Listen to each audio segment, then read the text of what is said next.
Rakesh college में lecture ले रहा होता है, तभी उसकी मम्मी का फोन उसके फोन पर आता है। इस वक्त माँ का फोन? कैसे फोन कर रही है? Class wait for 5 minutes, I will be back. अपना सेल फोन उठाकर राकेश क्लास से बाहर आता है और अपनी माँ को फोन मिलाता है। प्रणाम माँ, वो क्लासेस के वक्त मोबाइल साइलेंट पर रखना पड़ता है ना। बताओ क्या बात होगी, सब ठीक तो है? अरे तेरे लिए लड़की देख ली हमने, तू आकर हाँ कर दे, नहीं तो सगाई भी मैं ही कर लूंगी। ओहो, ये बात है। ठीक है माँ, आप सगाई कर लीजिए, पर फिर फेरों पर कौन बैठेगी? बुआ जी। गाने मत समझ कि अभी तक इस बात को हमने तेरे बाबूजी तक जाने नहीं दिया। अगर उन्हें खबर लगी ना तो लाठ लेकर तेरे पीछे वहीं आ जाएंगे। फिर धरी की धरी रह जाएगी कॉलेज की पढ़ाई, और फिर सारी फिजूल कमाई। गांव की जमीन पर जाकर खेती करना। फिर जवान लड़का है भाभी, ये किस तरह बात कर रही हैं आप उससे? फोन जरा मुझे दीजिए, मैं बात करती हूँ। गुड मॉर्निंग राकेश बेटा। देखो मैं भाभी की तरह घुमा फिरा कर बात नहीं कर सकती, सीधे सीधे कहती हूँ। अब आप बच्चे तो रहे नहीं, बड़े बड़े बच्चों को पढ़ाते हैं, आप ही ऐसे बेवकूफों वाली बात करेंगे तो कैसे चलेगा? अगर कुल्हड़ में चाय पीते हैं तो कुल्हड़ बाहर टपरी पर फेंक भी दी जाती है। अगर चाय ज्यादा अच्छी लगी तो कुल्हड़ ज्यादा से ज्यादा घर के दरवाजे तक साथ आ सकती है, पर घर की दहलीज से अंदर आने के पहले कुल्हड़ को बाहर ही फेंक दिया जाता है। और यहाँ बात कुल्हड़ की नहीं हो रही, पर आप तो उसे घर के अंदर लाने के पीछे ही पड़ गए। शादी के पहले आपके चाचा जी की भी भतेरो संबंध थे बाहर, पर उनसे शादी हो पाई क्या? नहीं ना, ये सब हमारे खानदान में नहीं चलता राकेश जी। अब देखिए, वो लड़की अपने परिवार में व्यस्त है और ये हमारे साथ व्यस्त है। एक बार अपना हाथ किसी और को देकर देखिए, पीछे के सारे हाथ खुद ब खुद छूट जाएंगे।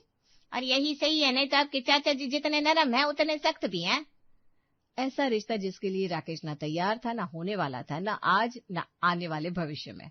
घर परिवार वालों के दबाव में और अपने छुपाए हुए रिश्ते को बरबर से छुपाए रखने के लिए राकेश रीतू की जिंदगी बर्बाद करने पर उतर आता है और हो जाती है दोनों की शादी।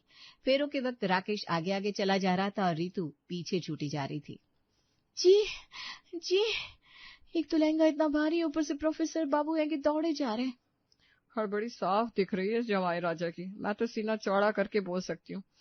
विमल निवास का कण कण मिला, जवाई राजा राम मिला। बड़े अच्छे जवाई राजा मिल गया हमें तो।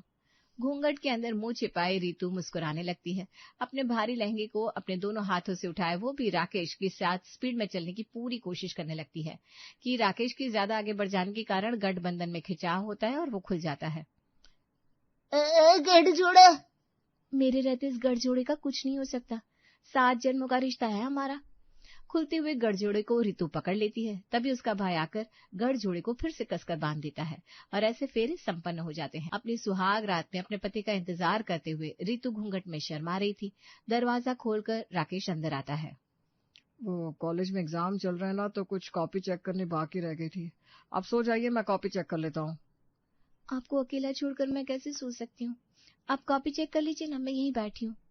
राकेश के पास में ही चेयर लगाकर ऋतु बैठ जाती है।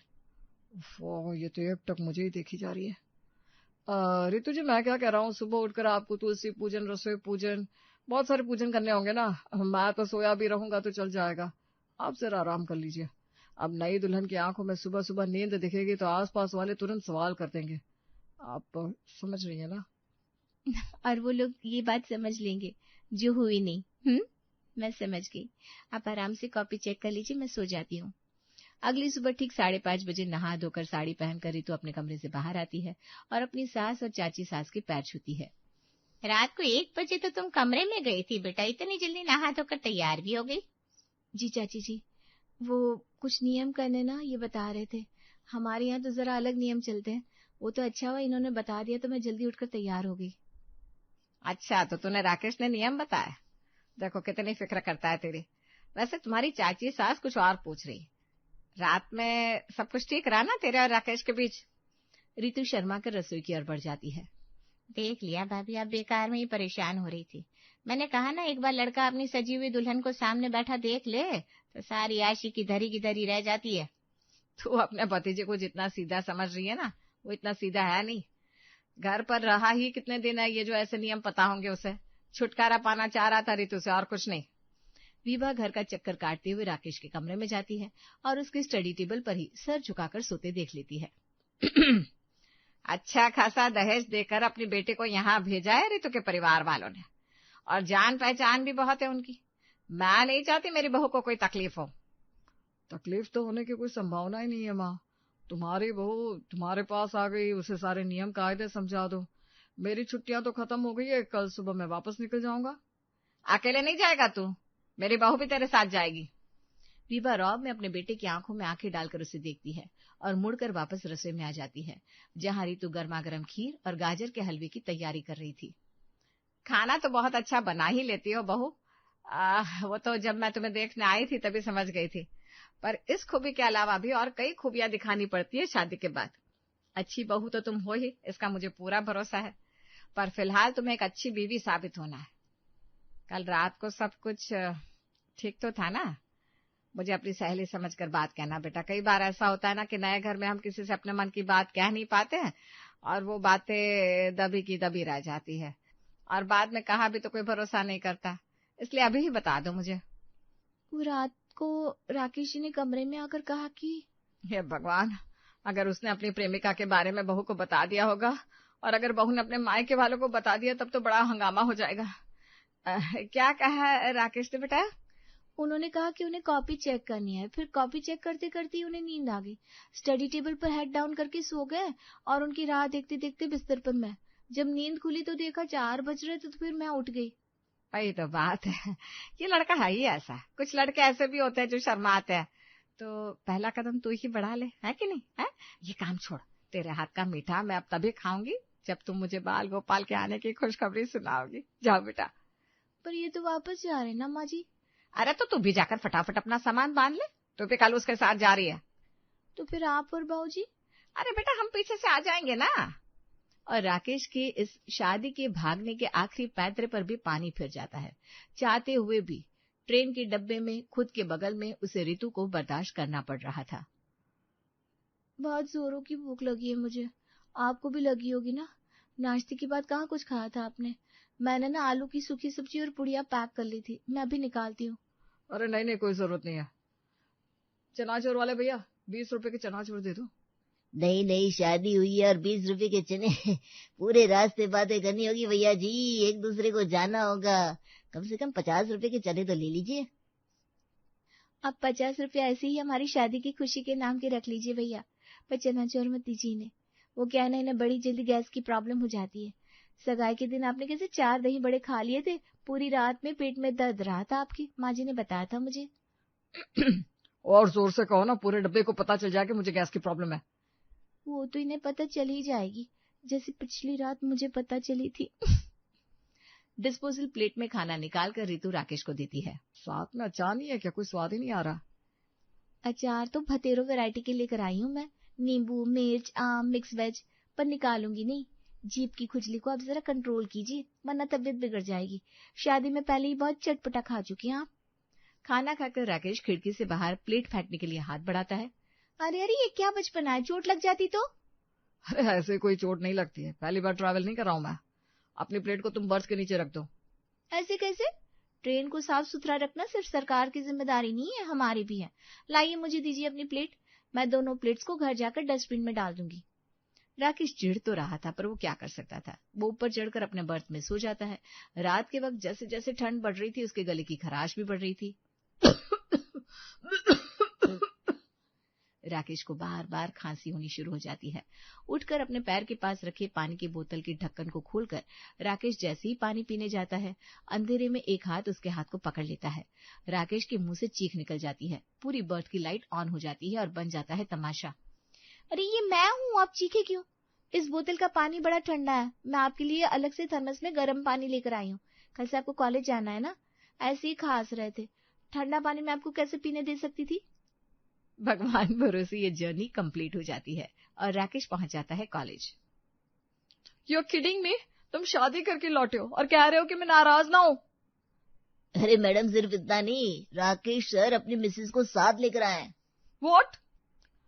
अरे भाई, आपका खुद का घर टूटा हुआ है तो आप मेरे घर को आग लगाने पर तुल जाएंगे क्या? देखो प्रीति, ऐसी कोई बात नहीं है। अब मैं क्या करता, मेरी माँ ने उस पोटली को मेरे सर पर लाद कर मुझे यहाँ भेज दिया, इसलिए मैं आँख खुलते ही कॉलेज पहुंच गया। समझ लो कॉलेज का दरवाजा भी मैंने ही खोला है। घर पर वक्त दूंगा ही नहीं उसे, बात भी नहीं करूंगा उससे। कितने दिन रहेगी? आखिर में परेशान होकर अपने मायके चली जाएगी, फिर मम्मी पापा के पास बोलने को मुंह नहीं रह जाएगा। फिर कुछ दिन बीतते ही मैं तुम्हें ले जाकर सभी के सामने खड़ा कर दूंगा कि भाई ये लो, ये है मेरी मिसेस, अब जो करना है कर लो। आई होप कि ऐसी कोई कहानी तुम किसी और लड़की को ना सुना रहे हो। बस फिर क्या था, सुबह आंख खुलते ही राकेश कॉलेज पहुंच जाता और घर रात को 10 बजे लौटता। तुम सोए क्यों नहीं? मैंने कहा था ना सो जाया करो, मुझे पसंद नहीं है कोई मेरा इंतजार करे। खाना तैयार है, पिछली 4 रात से आप बिना खाए सोए हैं और उसका असर आपके चेहरे पर दिख रहा है। मेरे चेहरे पर असर दिख रहा है? ऐसा क्या है मेरे चेहरे पर? दाने आ गए हैं, तो अब से आप डिनर करने के बाद ही सोएंगे। और एक बात मुझे समझ में नहीं आती, कॉलेज की छुट्टी तो 4 बजे हो जाती है, तो आपको घर आते आते 10 कैसे बजते हैं? बीवी हो तुम मेरी, बुआ बनने की कोशिश मत करो रितु। इतने सवालों के जवाब तो मैंने अपने माँ बाप को नहीं दिए तो तुम्हें क्यों दूंगा? पढ़ाई की होती तुमने तो समझ पड़ता कि कॉलेज का काम सिर्फ कॉलेज तक नहीं रहता, उसके बाद बच्चों के डाउट्स क्लियर करने होते हैं, उन्हें ट्यूशन पढ़ाना होता। और बच्चे कोई छोटे तो है नहीं, काफी देर तक क्लासेस चल जाती है।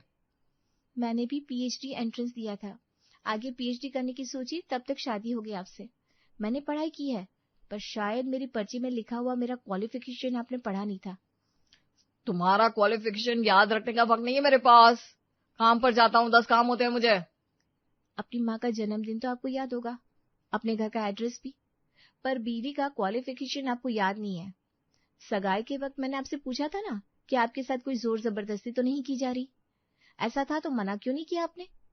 मेरे हाथ पर हाथ रखकर सांत्वना क्यों दी थी मुझे? तो तैयारी मैंने भी की है, पर ऐसी कोई कोचिंग नहीं होती जहां रात को 10 बजे तक पढ़ाते हैं। हम मेट्रो सिटी में नहीं रहते सर।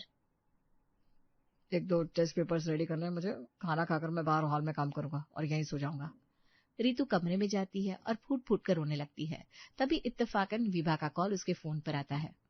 1.5 महीना हो गया बहू, तू तो अपने पति के पास जाकर अपने ससुराल वालों को भूल ही गई, न हाल चाल पूछना न कुछ। पर मैं बस इसलिए चुप हूँ कि दोनों पति पत्नी साथ में वक्त बिताएंगे, तब तो नन्ना मेहमान आने की खुशी सुनाएंगे। आप यहाँ आ जाइए ना माँ जी, मेरा मन नहीं करता, घर पर अकेली बैठी रहती हूँ। ये कमरे में सोते भी नहीं, कभी काम के बहाने छत पर सो जाते हैं, कभी बाहर हॉल में, और कमरे में कभी सो गए तो स्टडी टेबल पर। कहाँ से होगा हमारा बच्चा? क्या? विभा हक्का बक्का रह जाती है और शोभा को आवाज लगाती है। शोभा इधर आ, देख रितु क्या कर रही है। अभी आराम से, मैं बात करती हूँ ना, आप घबराइए मत। रितु देख, राकेश तुझे वक्त नहीं दे पाता क्योंकि कमाओ मारते, बाहर के 10 टेंशन होते हैं, पर तू ये बात देख कि तेरे पास बैठता है तब तो पति जैसा व्यवहार रखता है कि नहीं, तेरा हालचाल पूछता है कि नहीं। आप ऐसे क्यों पूछ रही हैं चाची जी? बीच में बुआ जी का फोन आया था और मौसी जी का भी, सब पूछ रहे थे कि शादी के बाद ये मुझसे बात करते हैं कि नहीं, मुझे प्यार करते हैं कि नहीं। कुछ है क्या जो आप लोग मुझसे छुपा रहे? ऐसे तो मेरी लाइफ बर्बाद हो जाएगी। अरे अरे बेटा, तू रो क्यों रही है? ऐसी कोई बात नहीं है। प्रेमिका बनकर सर पर चढ़ी रहे, तू भी क्या बीवी बनकर बैठी है। अब उसकी बात मत सुन, उसे बता ऐसे कर वैसे कर, और आज वो वक्त पर घर ना आए तो उसके कॉलेज पहुंच जा। अरे तू बीवी है उसकी, पूरा हक है तेरा उस पर। 2-4 बार कॉलेज पहुंच गई ना तो खुद ब खुद वक्त पर घर आना शुरू कर देगा। रीतु का शक यकीन में बदल रहा था कि उसके पति का संबंध बाहर किसी और से है, और एक रोज टिफिन लेकर वो कॉलेज पहुंच जाती है। हेलो सर, राकेश सर कहाँ होंगे? प्रीति मिस के साथ, और कहाँ होंगे? वैसे आप कौन? वो, उन्होंने मुझे बुलाया था, एक थीसिस में हेल्प चाहिए थी। रीतु अपने पति को ढूंढती हुई प्रीति मैडम के पास जाती है, जो कि ऑफिस काउंटर में बैठी हुई थी, और उसके साथ बैठा हुआ राकेश उसके टिफिन से खाना खा रहा था। कब छोड़ोगे राकेश तुम अपनी बीवी को? तुमने कहा था वो चली जाएगी, पर वो तो जा ही नहीं रही, मक्खी की तरह चिपक गई है। सेल्फ रिस्पेक्ट नहीं है क्या उसकी? ना पति देखता है ना उसे पूछता है, फिर भी बेशर्मों की तरह तुम्हारी दीदार को बैठी रहती है।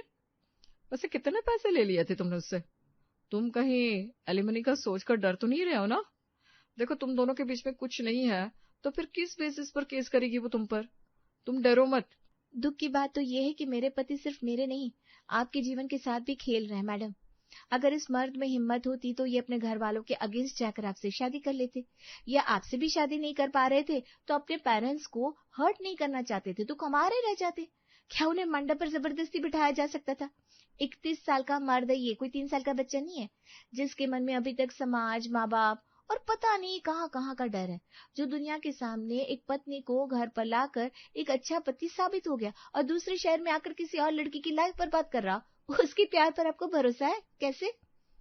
देखो रितु, तुम्हारे साथ जो हुआ मुझे उसके लिए बहुत बुरा फील होता है। मैं सहानुभूति रखती हूँ तुम्हारे लिए, पर मेरा और राकेश का 9 साल का रिश्ता है। संबंध बनाने के लिए आपकी प्रेमी ने ही कोशिश की थी मेरे साथ, पर मैं ही तैयार नहीं हुई। ये सुनती ही प्रीति एक जोर का तमाचा राकेश के गाल पर जड़ देती है। राकेश जी, ये वही थप्पड़ है जो आप डिजर्व करते हैं। आपको क्या लगा एक सीधी सादी लड़की को घर पर लाकर एक मूर्ति की तरह सजाकर छोड़ देंगे और मैं आपको ऐसे ही जाने दूंगी? बिल्कुल भी नहीं। पर इस चीज का हिसाब सिर्फ आपको नहीं, आपके घर वालों को भी चुकाना पड़ेगा, क्योंकि आपकी मर्जी के खिलाफ उन्होंने भी आपके साथ जबरदस्ती की थी। किसी से अगर प्यार करे ना तो शादी करने की हिम्मत कीजिए, या फिर प्यार मत कीजिए। ये रिश्ता आगे क्या मोड़ लेगा ये तो पता नहीं, पर फिलहाल सवाल सब पर है। गलती सिर्फ राकेश की थी, या उसके माँ बाप की, या उसकी बीवी की, या उसकी गर्लफ्रेंड की?